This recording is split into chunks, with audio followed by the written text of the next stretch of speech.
Welcome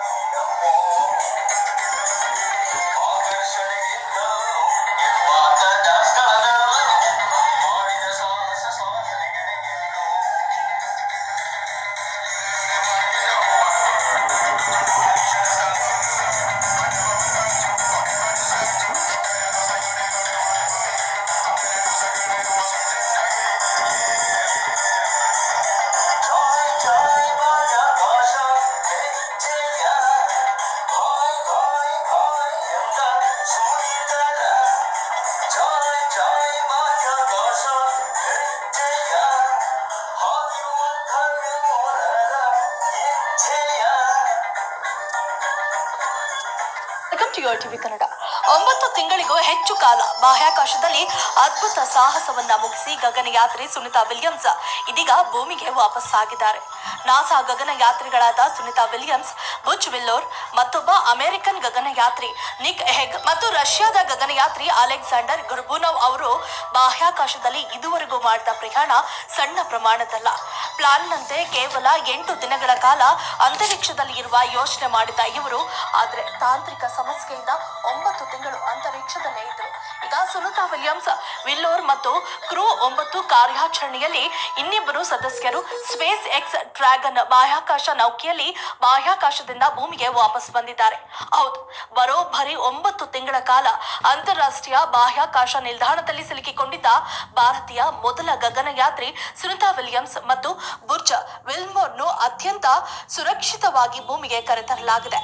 Sunita Williams, Butch Wilmore ಸೇರಿ 4 ಗಗನಯಾತ್ರಿಗಳನ್ನ ಹೊತ್ತಿದ್ದ space X ಕ್ರೂ dragon ಬಾಹ್ಯಾಕಾಶ ನೌಕೆ ಭಾರತೀಯ ಕಾಲಮಾನದ ಪ್ರಕಾರ ಕಳೆದ ಮಂಗಳವಾರ ರಾತ್ರಿ 8:35ಕ್ಕೆ 400 ಕಿಲೋಮೀಟರ್ ದೂರದ ಅಂತಾರಾಷ್ಟ್ರೀಯ ಬಾಹ್ಯಾಕಾಶ ಕೇಂದ್ರದಿಂದ ಭೂಮಿಯತ್ತ ಪ್ರಯಾಣ ಆರಂಭಿಸಿತು.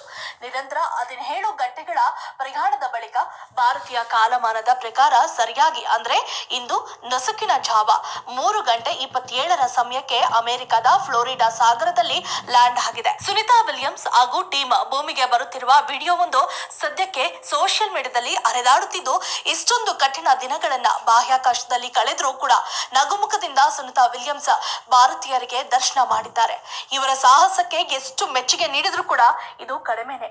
ಸುನಿತಾ ವಿಲಿಯಮ್ಸ್ ಸೇರಿ 4 ಗಗನಯಾತ್ರಿಗಳಿದ್ದ ನೌಕೆಯ ಕ್ಯಾಪ್ಸುಲ್ ಸಮುದ್ರಕ್ಕೆ ಬರುತ್ತಿದ್ದಂತೆ ಕೆಲವೇ ಕ್ಷಣಗಳಲ್ಲಿ 3 ಬೋಟ್ಗಳಲ್ಲಿ ಅಮೆರಿಕ ನೌಕಾಪಡೆ ಸ್ಥಳಕ್ಕೆ ಧಾವಿಸಿತು. ಮೊದಲೇ ಸಿದ್ಧವಾಗಿ ನಿಂತಿದ್ದ ಸ್ಪೇಸ್ ಎಕ್ಸ್ ನ ರಿಕವರಿ ಶಿಪ್ ಕೂಡ ಸ್ಥಳಕ್ಕೆ ಧಾವಿಸಿತ್ತು. ಈ ಮೂಲಕ ಬರೋಬ್ಬರಿ 9 ತಿಂಗಳ ಬಳಿಕ ಭೂಮಿಗೆ ಬಂದಂತಹ ಸುನಿತಾರ ಸಂತಸಕ್ಕೆ ಪಾರವೇ ಇರಲಿಲ್ಲ. ಎದ್ದು ನಿಲ್ಲಲು ಆಗದ ಸುನಿತಾ ಕುಳಿತಲ್ಲೇ ನಗುಮುಖದೊಂದಿಗೆ ಕೈಬೀಸಿ ಸಂಭ್ರಮವನ್ನ ವ್ಯಕ್ತಪಡಿಸಿದ್ದಾರೆ. ಕೊನೆಯದಾಗಿ ಸುನಿತಾ ಜೊತೆಗಿದ್ದ ಮತ್ತೊಬ್ಬ ಗಗನಯಾತ್ರಿ ಬುಚ್ ವಿಲ್ಮೋರ್ನು ಕೂಡ ಹೊರಗೆ ತರಲಾಯಿತು. ಈ ಎಲ್ಲಾ ಪ್ರಕ್ರಿಯೆಗಳು ಇಂದು ನಸುಕಿನ ಜಾವ 3:28 ಶುರುವಾಗಿ 4:27 ಸುಮಾರಿಗೆ ಮುಕ್ತಾಯಗೊಂಡಿತು. ಅಲ್ಲದೆ ಇಷ್ಟು ದಿನ ಸುನಿತಾ ವಿಲಿಯಮ್ಸ್ ಹಾಗೂ ಅವರ ಟೀಮ್ ಬಾಹ್ಯಾಕಾಶದಲ್ಲಿ ಇರಬೇಕಾದ ಅನಿವಾರ್ಯತೆ ಉಂಟಾಗಲು ಹಾಗೂ ಅವರಿಗೆ ಎದುರಾದ ಸಮಸ್ಯೆಗಳು ಏನು ಎಂಬುದನ್ನು ನೋಡುವುದಾದ್ರೆ, ಅವರು ಹೋದ ಸ್ವಲ್ಪ ದಿನದಲ್ಲೇ ಸ್ಟಾರ್ ಲೈನರ್ ನಲ್ಲಿ ಹೀಲಿಯಂ ಸೋರಿಕೆ ಮತ್ತು ಇಂಜಿನ್ ಸಮಸ್ಯೆ ಕಂಡು ಬಂದಿತು. ಇದರಿಂದ ಅವರ ವಾಪಸಾತಿ ಅಸುರಕ್ಷಿತ ಎಂದು ಪರಿಗಣಿಸಿ ಇವರು ಅಲ್ಲೇ ಉಳಿದುಕೊಳ್ಳಬೇಕಾದಂತಹ ಸ್ಥಿತಿ ನಿರ್ಮಾಣವಾಯಿತು. ಈ ಸಮಸ್ಯೆಯಿಂದ ನಾಸಾ ಗಗನಯಾತ್ರಿಗಳು ವಾಪಸ್ ಬರುವುದು ವಿಳಂಬವಾಗುತ್ತೆ ಎಂದು ಒಪ್ಪಿಕೊಂಡ್ರು. ನಂತರ 2025ರಲ್ಲಿ ವಿಲಿಯಮ್ಸ್ ಮತ್ತು ವಿಕ್ಟೋರ್ ಅವರನ್ನ ಸ್ಪೇಸ್ ಎಕ್ಸ್ ಮಿಷನ್ ಮೂಲಕ ವಾಪಸ್ ಕರೆಸೋಣ ಅಂತ ಯೋಚನೆ ಮಾಡಿತ್ತು. ಅದರಂತೆ ಇಂದು ಪ್ಲಾನ್ ವರ್ಕೌಟ್ ಆಗಿದೆ.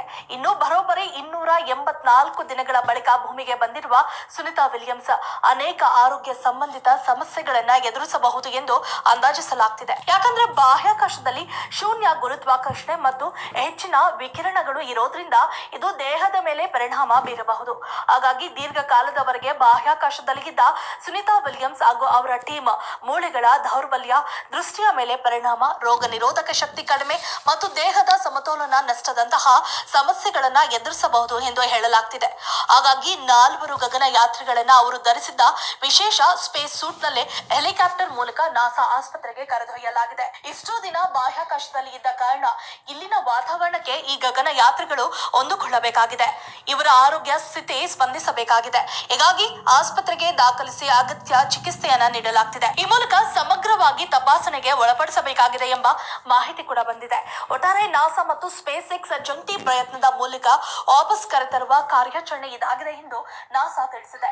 ಇನ್ನು ಸುನಿತಾ ವಿಲಿಯಮ್ಸ್ ಅತಿ ಹೆಚ್ಚು ಅಂದ್ರೆ 195 ದಿನ ಬಾಹ್ಯಾಕಾಶ ನೌಕೆಯಲ್ಲಿ ಕಾಲ ಕಳೆದ ಮಹಿಳೆ ಎಂಬ ದಾಖಲೆಯನ್ನ ಹೊಂದಿದ್ದ ಇವರು ಈಗ ಮತ್ತೆ 284 ದಿನಗಳನ್ನ ಬಾಹ್ಯಾಕಾಶದಲ್ಲಿ ಕಳೆದು ಮತ್ತೊಂದು ದಾಖಲೆಯ ಗುರಿಯನ್ನ ಈಗ ಮುಡಿಗೇರಿಸಿಕೊಂಡಿದ್ದಾರೆ.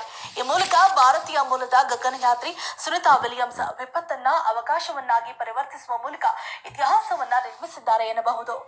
If you like this video